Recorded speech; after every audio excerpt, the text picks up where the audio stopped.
प्रथम कैबिनेट बैठक में माननीय मुख्यमंत्री जी ने 3 महीने तक निःशुल्क राशन जारी रखने की व्यवस्था देने का काम किया था और आज हम निर्बाध रूप से सभी पात्रों को निःशुल्क राशन उपलब्ध करा रहे हैं। 2020 और 22 के मध्य में जब कोरोना का महासंकट पूरे देश और दुनिया ने देखा, उसमें 30 लाख से अधिक लोगों को हमने राशन कार्ड जारी किया कि कोई भूखा न रहे। सरकार का जो लक्ष्य था कि किसानों को लाभकारी मूल्य मिले, और निश्चित ही मैं कह सकता हूं कि इस बार किसानों को लाभकारी मूल्य मिला है और सरकार का उसमें पूरी तरीके से सफल हुई कि किसानों को लाभकारी मूल्य प्राप्त हो। तो ये हम लोग के लिए खुशी की बात है। उत्तर प्रदेश में 100 दिन के एजेंडे को पूरा करने के बाद में तमाम मंत्री अपने अपने विभागों का खाका पेश कर रहे हैं और इस खाके में सबसे महत्वपूर्ण एक योजना थी, जिस योजना के जरिए योगी सरकार ने उन तमाम लाभार्थियों को एक रिकॉर्ड नंबर के साथ मुफ्त अन्न पहुंचाया और उस योजना को बाद में बढ़ाया भी गया। वो थी मुफ्त राशन की योजना और इसके साथ ही साथ कई तरह की चुनौतियों से आप जूझ रहे खाद्य एवं रसद विभाग में कई तरीके के बदलाव भी किए गए। लेकिन इस 100 दिन में क्या कुछ रहा, किस तरीके से सरकार ने खाद्य की तमाम योजनाओं को उत्तर प्रदेश में पहुंचाया है और आने वाले समय में क्या कुछ उम्मीद की जा सकती है, इस पर आज यूपी तक पर खास तौर पर बात करने के लिए हमारे साथ मौजूद हैं प्रदेश के खाद्य एवं रसद राज्य मंत्री सतीश शर्मा जी। सतीश जी, आपका स्वागत है यूपी तक पे। पहला सवाल मैं लेना चाहूंगा, 100 दिनों का आकलन आप लोग कर रहे हैं, आप अपने विभाग का भी पूरा खाका रखेंगे। आप प्रारंभिक तौर पर क्या क्या चीजें आपको ऐसी नजर आती हैं जो आप 100 दिन में अर्जित कर पाए? प्रदेश के मुखिया पूज्य योगी आदित्यनाथ जी के नेतृत्व में खाद्य एवं रसद विभाग निरंतर अंत्योदय के संकल्प को साकार करते हुए प्रथम कैबिनेट बैठक में माननीय मुख्यमंत्री जी ने 3 महीने तक निःशुल्क राशन जारी रखने की व्यवस्था देने का काम किया था और आज हम निर्बाध रूप से सभी पात्रों को निःशुल्क राशन उपलब्ध करा रहे हैं। प्रदेश के लगभग 80,000 राशन डीलर्स के माध्यम से 3 करोड़ 67 लाख राशन कार्ड धारकों को और लगभग 15 करोड़ लोगों को हम निःशुल्क राशन वर्तमान में उपलब्ध कराने का काम कर रहे हैं। इस योजना का कितना असर हुआ है? क्योंकि हमने देखा था कोरोना काल में इस योजना का उद्देश्य था कि गरीब तक अन्न पहुंच जाए, लोगों को मदद हो जाए, लेकिन बाद में सरकार ने आने के बाद इसे जारी भी रखा। इसका असर आपने क्या देखा है जमीन पर? फिलहाल कोई भूखा न रहे, कोई भूखा न सोए और अंत्योदय के संकल्प को साकार करते हुए प्रदेश के मुखिया पूज्य योगी आदित्यनाथ जी ने इस व्यवस्था को लागू करने का काम किया था। जमीनी स्तर पर अगर मैं बात करूं तो उत्तर प्रदेश की जनता ये महसूस करती है कि कोरोना के महासंकट में जिस प्रकार की राशन की व्यवस्था को डबल इंजन सरकार ने जारी रखा, एक बड़ी सहूलियत देखने को मिली। गांव का हर गरीब तबका ये महसूस करता है कि इतने महासंकट में सरकार ने इतनी बड़ी लोगों की मदद किया। निश्चित ही योजना पूरे देश ही नहीं पूरी दुनिया की विशालतम योजनाओं में से एक है। सतीश जी, जिस तरीके से आपका आकलन है, आप 15 करोड़ से ज्यादा लाभार्थी तक पहुंची हैं, कुछ चैलेंजेस भी रहे, कई चुनौतियां भी रही। चुनौतियां क्या थी? क्योंकि उन चुनौतियों को लेकर के सरकार में भी आकलन हुआ और विपक्ष ने भी कई तरीके के सवाल किए। वो चुनौतियां क्या थी इन 100 दिनों में? निश्चित ही प्रत्येक पात्रों को राशन उपलब्ध कराना एक बहुत बड़ी चुनौती थी और मैं कह सकता हूं कि 2020 और 22 के मध्य में जब कोरोना का महासंकट पूरे देश और दुनिया ने देखा, उसमें 30 लाख से अधिक लोगों को हमने राशन कार्ड जारी किया कि कोई भूखा न रहे। इसके साथ साथ 2-2 बार निःशुल्क राशन देना और इतने बड़े लोगों को लगातार पहुंचाना, ये अपने आप में आसान काम नहीं था, लेकिन माननीय मुख्यमंत्री जी के निर्देशन में, मार्गदर्शन में ये संभव हुआ उनके नेतृत्व में। इसके नाते मैं माननीय मुख्यमंत्री जी का बहुत आभारी हूँ।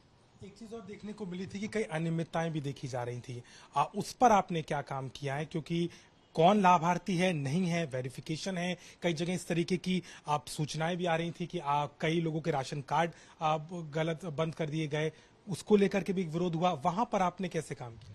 पूरे प्रदेश के अंदर ये तमाम जगह से सूचनाएं आ रही थी कि तमाम अपात्रों को भी राशन कार्ड उपलब्ध है और उन लोगों से विभाग के द्वारा और संबंधित अधिकारियों द्वारा समय समय पर ये अनुरोध किया गया कि गरीबों को राशन जाए। इस नाते आप अपने राशन कार्ड सेंडर करें। बड़ी संख्या में इसमें लोग आगे आए और मुझे इस बात की बताते हुए खुशी है कि अप्रैल, मई, जून माह में हमने रिकॉर्ड लगभग 3 लाख नए राशन कार्ड बनाकर लोगों को उपलब्ध कराने का काम किया है। एक आरोप और लगता है सतीश जी आपकी सरकार के ऊपर कि आप राशन के जरिए राजनीति कर रहे हैं। विपक्ष भी बार बार इस बात को कहता है कि आप, ये तो अधिकार है और इसमें अगर आप कोई चीज देते भी हैं तो वो सरकार का काम है, सरकार को देना चाहिए। आप इस आरोप पर क्या कहेंगे जो आप पे लगाता है? विपक्ष पूरी तरीके से निर्लज्जता पर उतारू है। विपक्ष ने जिस प्रकार से अपनी सरकारों में रहते हुए गरीबों के राशन के हक पे डाका डालने का काम किया था, तमाम जांचें आज भी उसमें चल रही हैं। लेकिन आज योगी जी के नेतृत्व में आज हम हर गरीब तबके तक राशन उपलब्ध करा रहे हैं। और जो सरकार की मंशा है, कोई भूखा न रहे, कोई भूखा न सोए, उस पर हम पूरी तरीके से सक्रियता के साथ हम लोग काम कर रहे हैं। अगर टारगेट्स की बात करें, आपने 100 दिन में क्या प्रारंभिक टारगेट रखे थे? मुख्य तौर पर आप कैसे देख रहे थे इस योजना को भी, और इसके इतर भी बाकी चीजें, प्राथमिकता आपने क्या क्या रखी हुई थी 100 दिन? 100 दिन में जो सरकार की मुख्य प्राथमिकताओं में था कि जो माननीय मुख्यमंत्री जी ने प्रथम कैबिनेट बैठक में निर्णय लिया था कि हम 3 महीने तक निःशुल्क राशन की व्यवस्था को जारी रखेंगे। आज हम लगातार 3 महीने से पिछले महीनों के अलावा भी इधर भी राशन उपलब्ध लोगों को कराने का काम कर रहे हैं। इसके साथ साथ जो सिंगल स्टेज डिलीवरी का हमारा जो कार्यक्रम था, सभी ब्लॉकों तक एफसीआई से सीधे राशन डीलर तक हम खाद्यान्न ले जाएं, और इसमें बहुत बड़ी सफलता देखने को मिली है। लगभग 800 से अधिक ब्लॉकों में हम इस योजना को सिंगल स्टेज डिलीवरी को लागू कर पाए। कुछ जगहों पे इस तरह की शिकायतें भी आई थी कि थोड़ा डिले हुआ था। आपसे पहले भी बात हुई थी तो आपने बताया था कि सरकार हर महीने में 2 बार देती है। उसको रेगुलराइज कैसे किया आपने? क्योंकि आप डीलर की भूमिका, प्रशासनिक अधिकारियों की भूमिका, उसकी जवाबदेही को कैसे आप तय कर रहे हैं? देखिए, तमाम कोरोना के इस महासंकट में और इधर जो स्थिति बनी, उसमें ये देखा गया कि नेफेड से जो हम सामग्री ले रहे थे, चाहे वो तेल था या चना था, वो समय पर कई बार ऐसा हुआ नहीं उपलब्ध हो पाया। लेकिन हमने उसको मॉनिटरिंग करके उसको समयबद्ध तरीके से वितरण हो, उसको आगे बढ़ाकर हम लोगों को उपलब्ध कराने का इस समय काम कर रहे हैं।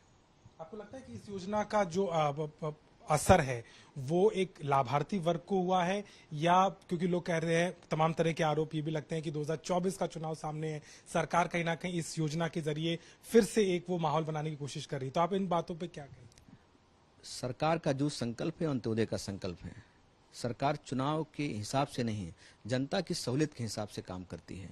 पिछले समय हम बायोमेट्रिक 80,000 राशन डीलर के माध्यम से उपलब्ध करा रहे हैं। इस समय राशन जो है, पिछले समय नहीं हो पा रहा है। पिछले समय में राशन का बंदर बांट हो रहा था और राशन गरीबों तक नहीं पहुंच पा रहा था। वर्तमान में माननीय मुख्यमंत्री योगी आदित्यनाथ जी के नेतृत्व में हम राशन को समयबद्ध गरीबों तक वर्तमान में उपलब्ध करा पा रहे हैं, जो सरकार की सबसे बड़ी सफलता है। 2-3 सवाल और हैं। एक महत्वपूर्ण चीज ये भी है कि आपने जिम्मेदारी कैसे तय की, क्योंकि ये देखा जा रहा था राशन निकल के आता था, आप कोटे तक पहुंचता था, लेकिन वहां पर धांधलियां हो रही थी, कई लाइसेंस भी रद्द किए गए। उसको आपने कैसे सुनिश्चित किया जो शिकायतें आ रही थी? जहां जहां भी शिकायतें आ रही थी, उनको शिकायतों को जांच कर हमने प्रभावी कार्रवाई भी कराए हैं। बड़ी संख्या में जांच कर मुकदमे भी लिखे गए हैं। नियमित पर्यवेक्षण के माध्यम से मैं लगभग 8 मंडलों में 20 जिलों में नियमित तौर पर जाकर मैंने देखा और व्यवस्थाओं को सुचारू रूप से संचालित होने के निर्देश दिए गए। और मुझे इस बात की खुशी है कि प्रदेश के मुखिया पूज्य योगी आदित्यनाथ जी के नेतृत्व में, उनके मार्गदर्शन में आज खाद्य एवं रसद विभाग लगभग 15 करोड़ लोगों को निःशुल्क खाद्यान्न उपलब्ध कराने में पूरी तरीके से सफलतापूर्वक काम कर रहा है। आगे भी जो माननीय मुख्यमंत्री के निर्देश होंगे, उसका हम लोग समयबद्ध ढंग से पालन करने का काम करेंगे। आपने कुछ कार्रवाइयां भी की हैं जो लोग इसमें पाए गए थे अधिकारियों के खिलाफ?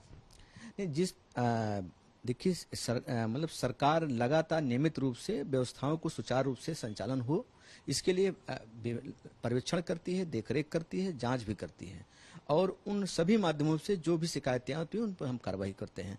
ऐसे जहां भी हम लोग को विभिन्न जनपदों में शिकायतें मिली, उन पर जांच बिठाकर कार्रवाई किया गया, एफआईआर भी दर्ज की, कई लोग जेल भी इसमें भेजे गए हैं। एक चीज और है जिसका लोग बेसब्री से इंतजार भी कर रहे हैं, क्या ये योजना आगे भी जारी रहेगी? क्या इसके लाभ मिलते रहेंगे? इस दिशा में किस तरीके का प्रारूप या किस तरीके की चर्चा फिलहाल तौर पर देखी जाए? अभी वर्तमान में माननीय मुख्यमंत्री के निर्देशन में पिछले 2020, 21 और 22 में विभिन्न महीनों में हमने राशन कार्ड राशन का डीलरों के माध्यम से गरीबों को वर्तमान में हम राशन उपलब्ध कराने का काम कर रहे हैं, और वर्तमान में ये पूरी तरीके से सुचारू रूप से संचालित है। आखिरी सवाल लूंगा क्योंकि 2024 के चुनाव सामने हैं। आप पार्टी की तरफ से तमाम तैयारियां चल रही हैं, आप बड़े तौर पे इस चुनाव को देखा जा रहा है। इस योजना का असर आप चुनाव में भी देख रहे हैं। ठीक है, लाभार्थी वर्ग है, लेकिन क्या आप अंत्योदय की बात करते हैं तो उस अंत के व्यक्ति तक इस योजना के जरिए आप पहुंच पाए जो चुनाव में भी? निश्चित ही सरकार की जो भी योजनाएं हैं, चाहे माननीय मोदी जी के नेतृत्व में है और चाहे माननीय योगी जी के नेतृत्व में है, सभी लोक कल्याणकारी कार्य योजनाएं पात्रों तक आज हम सुचारू रूप से उपलब्ध कराने में सफल हुए हैं। इसी नाते जनता का भरोसा मोदी और योगी जी पर बना हुआ है और आने वाले 2024 में एक बड़ा जो हमने तय किया है कि सभी लोकसभाओं पर उत्तर प्रदेश की भारतीय जनता पार्टी की महाविजय हो, और कार्यकर्ताओं के दम पर और अपनी लोक कल्याणकारी योजनाओं को जो हमने अंत्योदय का संकल्प साकार करते हुए लोगों तक पहुंचाने का काम किया है, मुझे पूरा भरोसा है कि आने वाली लोकसभा चुनाव में सभी 80 सीटों पर भारतीय जनता पार्टी महाविजय प्राप्त करेगी। आखिरी सवाल लूंगा। 3 महीने का तो खाका आप रख रहे हैं, आपने आंकड़े दिए, मुख्यमंत्री ने भी इस बात का जिक्र किया। आने वाले 6 महीने क्या प्राथमिकताएं होंगी और क्या फोकस होगा आपका खाद्य एवं रसद विभाग की तरफ से? खाद्य एवं रसद विभाग माननीय मुख्यमंत्री के नेतृत्व मार्गदर्शन में, चाहे वो गेहूं धान खरीद का विषय हो और चाहे वितरण की प्रणाली हो, दोनों व्यवस्थाओं को हम लोग निरंतर सुचारू रूप से सुदृढ़ करने का काम कर रहे हैं। अभी जो आने वाले समय में जो धान का हमारा चाहे खरीद हो, उसको हम बेहतर ढंग से किसानों को उनको लाभकारी मोल मिले, इसके लिए काम करेंगे और जो वितरण हमारी व्यवस्था है उसको भी सुदृढ़ करने का काम करेंगे। गेहूं की खरीद पर आप कुछ कहना चाहेंगे, क्योंकि जो उम्मीद की जा रही थी उस हिसाब से खरीद नहीं हो पाई, बाजार में भी अच्छा मूल्य किसानों को मिल रहा था, उसके लिए आप?